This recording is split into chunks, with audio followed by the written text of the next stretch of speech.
Today I will be reading Walter the Farting Dog by William Cottswingle and Glenn Murray.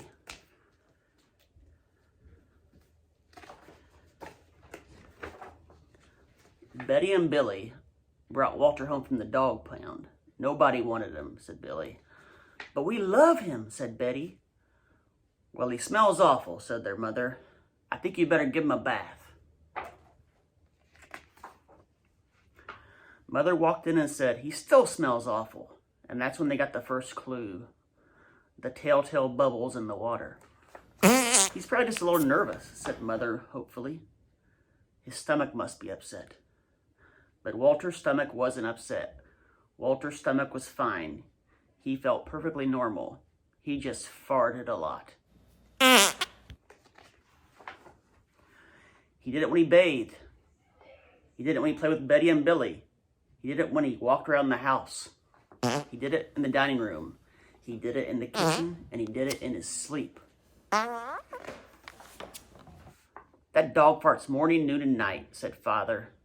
He can't help it, Daddy, said Betty and Billy. They didn't mind Walter's farts. So what if he farts, Billy said to Betty when they were alone in the room with Walter. Betty agreed. Walter agreed too. He sat there, looking innocently around, farting. Take him to the vet, said Father. Farting, said the vet, or rectal flatulence, as we say in the medical profession, and prescribed a change in diet. They gave Walter every kind of dog food he farted. They tried him on cat food. They gave him hot dogs, hamburgers, and lettuce and tomato sandwiches. They gave him fried chicken. They gave him rabbit food. They made him a vegetarian. No matter what the dog eats, he turns it into farts, roared Father. Walter got the blame for everybody else's farts, too. If Uncle Herb let one slip, he just went and stood near Walter. Then all he had to say was, Walter! And everyone would look at poor Walter. He has to go back to the pound, said Father. No, Daddy, please, begged Betty and Billy. Don't send Walter away. He goes tomorrow, said Father. They pleaded. Walter farted. It was all over. That night, Betty and Billy cried in their beds, and Walter looked at them unhappily. Oh, Walter, said Betty, you gotta stop farting. Because Father is going to send you back to the pound tomorrow, said Billy. Walter knew how serious the situation was. He'd never see Betty and Billy again. He resolved to hold in his farts forever. When Betty and Billy fell asleep, he walked down to the kitchen to see if there was anything around to eat.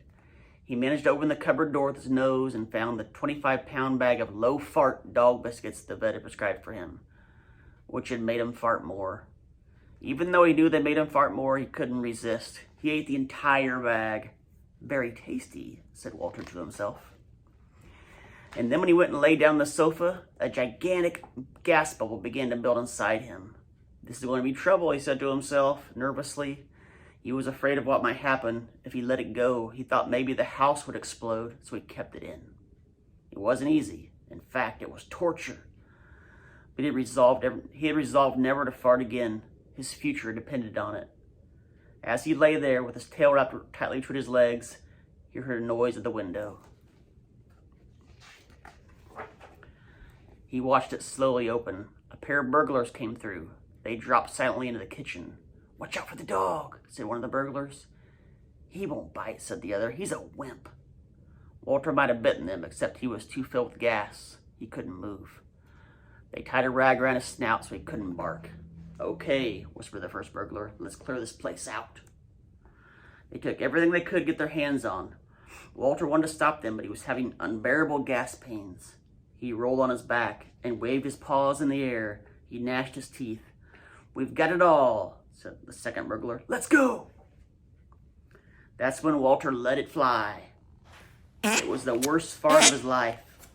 It made a tremendous noise and shot him across the room. A hideous cloud filled the air. The burglars clutched their throats, unable to breathe. With tears in their eyes, they raced for the window. They tried to grab their bag with all the valuables in it, but their arms were too weak.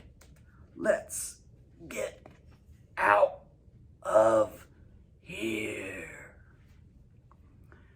jumped out the window and ran up the block, choking and gasping for air. Still blinded by Walter's attack, they stepped into the headlights of the approaching police car. "Hold it right there," said the policeman. When Father and Mother came down in the morning, they found the open window, and they saw the bag with their valuables in it, and Walter was sitting beside it. He still had the bag tied around his snout. You'd have to say he looked heroic. "He saved the silverware," cried Mother. "He saved the VCR," cried Father. "Good dog, Walter. You're our dog, even if you do fart all the time." And so the family learned to live with Walter, the hero dog. And that's the end of our tale.